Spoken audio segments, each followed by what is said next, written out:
Hi, everyone. Hello. Hi. Hello. Lovely to meet you. Yeah. Nice So to meet nice to meet you. you. So I think I'm first. So the animation, I'm going to start with this because I absolutely loved it. The animation for Back to the Outback is so beautiful, and the animals are just so darn cute, even though they could probably kill me in an instant. So I was wondering why these specific animals, and then what was the whole design process, behind them? Why make them so cute? And was there ever during a time during like storyboarding or anything that they weren't as cute as they are? No, I don't think so. Only when we first started, we had an office with all the photos of them on the wall, all the different animals. And it was a conscious decision that we wanted our lead to be a snake. And we were, showing these beautiful animals from Australia that we felt not a lot of people know about.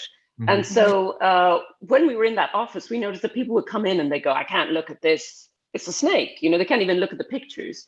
So we worked with our character designer, Jesse Acklin, and we consciously made them very much appealing, so that we could, talk more to the messages of the movie and lean into the comedy of it all. Yeah, because I think, such a big part of this movie is not judging, is trying to let go of your preconceived ideas of creatures and stuff, not judging people by the way they look on the outside, but on the inside. So these seem like the natural creatures. That was why we wanted to make a movie where these creatures who are often seen as, scary and deadly and dangerous and all that sort of stuff, actually you realize that they're these incredibly kind, lovely little animals, which they are. There's taipan snake Maddie's the deadliest snake in the world, literally, and yet there's been not one recorded death from a taipan snake because they are very shy and gentle creatures. But the one big worry, of course, when they were also beautiful at the end, we were like, golly, I hope kids don't rush out and come in and say, Mum, I found a snake in the garden. So, it's Maddie. So No, well, now my kids want to visit Australia because they're like, Mom, look, they're so cute. I just want to go and visit. And while I would also like to visit, I'm like, well, they're not that cute, but they're beautiful. they are. You guys did such a great job. That's lovely to hear. Thank you. Love the animation. Thank you. Thank you. Okay, I think I'm next. I'm Kami Allen. I write for themamadiaries.com. Nice to meet you guys. Nice to meet you. I agree with Rachel. The animation was beautiful. I enjoyed the first 30 minutes that I saw so much. And I'm not the biggest snake person, but I adored Maddie. I could really feel for her. Oh my goodness. And she had a panic attack even. And oh my gosh, I'm like, oh no, because those are just, I've had a panic attack. Those are horrible feelings. And to know what she was going through, my goodness. But my question right now is, what are you guys hoping for your audience to take away from this movie? Well, I think the big message is don't judge a book by its cover, or by, its fangs. It's that idea of, what's underneath is what's there. And also with all of that, the characters, as they go through the journey, it's, home is where the heart is. It's who you travel with, that is your family. Yeah. But there's so many wonderful messages. I think also like it's, we see so much division in the world now, and it's based on the way people look or what they believe. And we really wanted kids to go away from this thinking not to let our differences divide us. They should bring us together. We should celebrate the fact that other people are different. We should celebrate what's different about us. We should be curious about it in other people, and we should share what we have with them.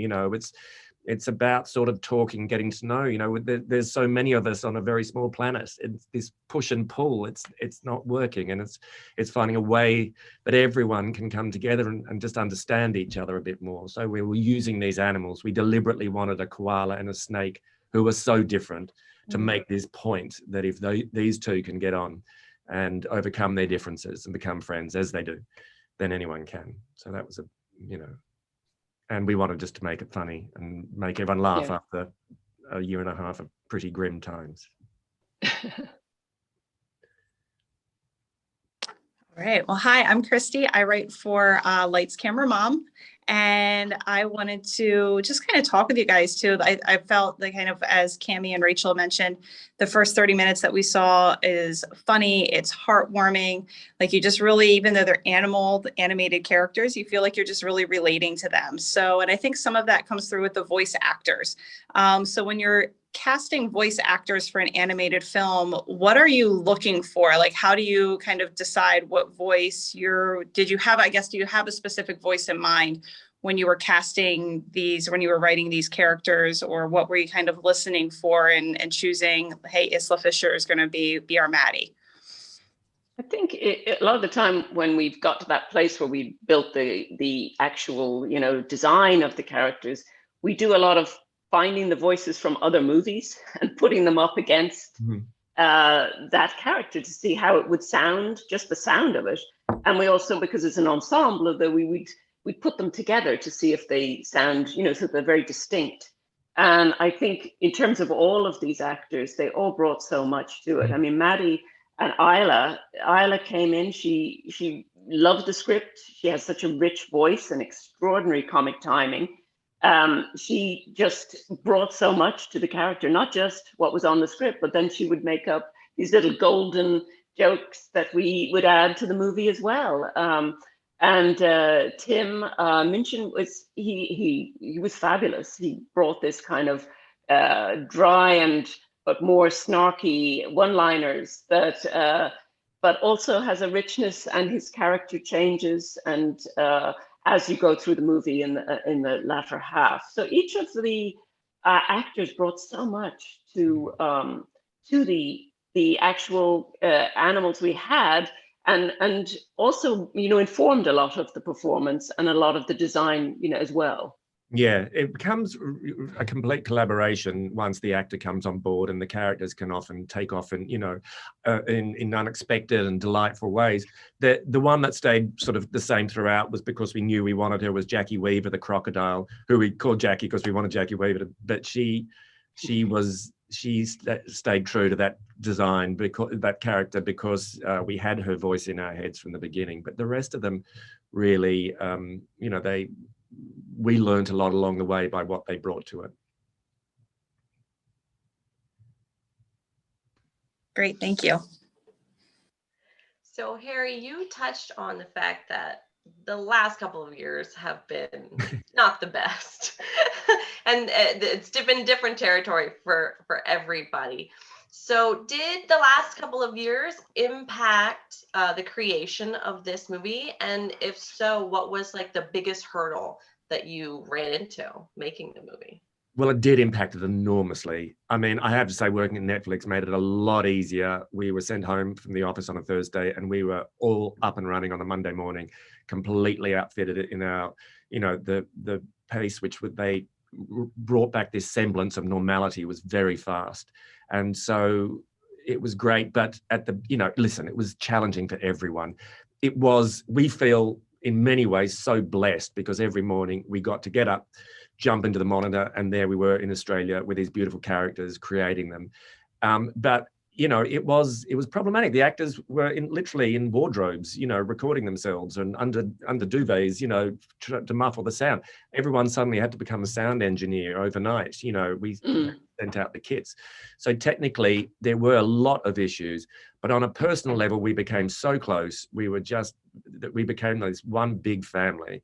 Yeah. And it was a really special experience. And it felt very connected to the actual story. Like, we're in our Zoom boxes and our animals are in their boxes trying to break out. So it felt very familiar and very odd that we were telling this story in this kind of time frame when this was happening. But as Harry said, everyone, it was quite intimate to be in everyone's homes, particularly the actors, because normally you're behind a glass screen in a studio recording them. But it was just very lovely to be welcomed into everyone's home. And I do feel like we became a community that we will always remember this time. And we're very fortunate to keep working through it. And it changed things. Like you mentioned, the panic attack that Maddie has when she sees Jackie get taken away. originally that was written, she's just all very sad and mopey. And then because literally we were in this situation like this, and just the frustration that people would experience, you know, and just so much emotion would come out at different times to different people, but also being separated. There was so much separation from people that you love, like not being able to get back to see people you love. It was just one of the hardest things about this, you know, time, and the frustration that, you know, people would feel. And when we looked at that scene again, it's like, she's their mum, she's been taken away. You don't just sit there and be mopey, you try and smash through to get to someone you love. So, you know, we all felt a lot stronger about those things. So they affected the way, you know, we showed them in the film.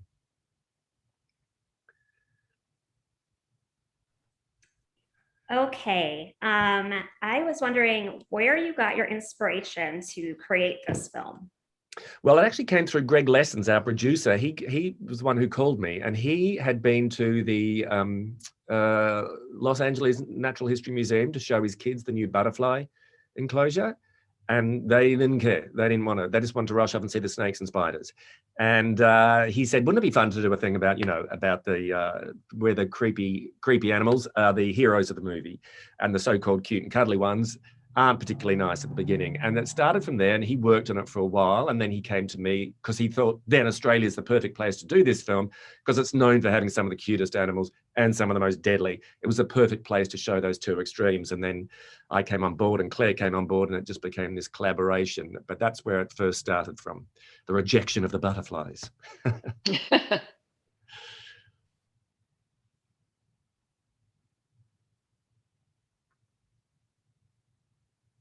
All right. So, and I guess kind of thinking along those same lines of inspiration for a story that Cami talked about, who, when you're thinking about the relevance for the film, how do you see this as being relevant to kids today? Well, I do think the messaging of it, in terms of that idea of not judging a book by its cover, and you know, just all of those things, I felt like the empowerment of Maddie and the blossoming of Maddie, I think anyone who ever felt like an outsider could connect to her story and how it goes on, you know, through the movie. And just that perception of what you see is not always the real thing. It also has a kind of, with Pretty Boy, it is a comment on celebrity culture in that sense of someone who's got a camera on them, all their existence being watched, and that idea that, you know, what is the messaging there of being watched and being filmed and fame and all of those things. And as the movie progresses, I think you find that it all comes together, that they all experience something that changes them through this journey. And it's fun. I mean, everyone needs to come, you know, we're coming out of the gloom, we hope. And I think a comedy and laughter is really important right now. Yeah, and we wanted also something to, a message about, you know, through our villain, Chaz, who does become a nicer person as the movie, but without giving anything away. But actually, it was part of the message was about the discussions we have with our children. And he tells, you know, he's prompted by love. He's raising a kid on his own. He's trying to do the right thing, but he's giving this kid all the wrong messages, teaching him all the wrong things. And it's just, so one of the things we would hope is it would prompt conversations between parents and kids about what is the right way to talk about things, what is the right way to deal with someone, you know, how do you talk about respect and tolerance and prejudice with your children? Because these lessons, all of the lessons in this movie, they begin at home. They begin with, you know, the examples we set for our kids and how we teach our kids. So that's a part of it too. I got 3 sons and I have a lot of conversations with stuff about them. So it was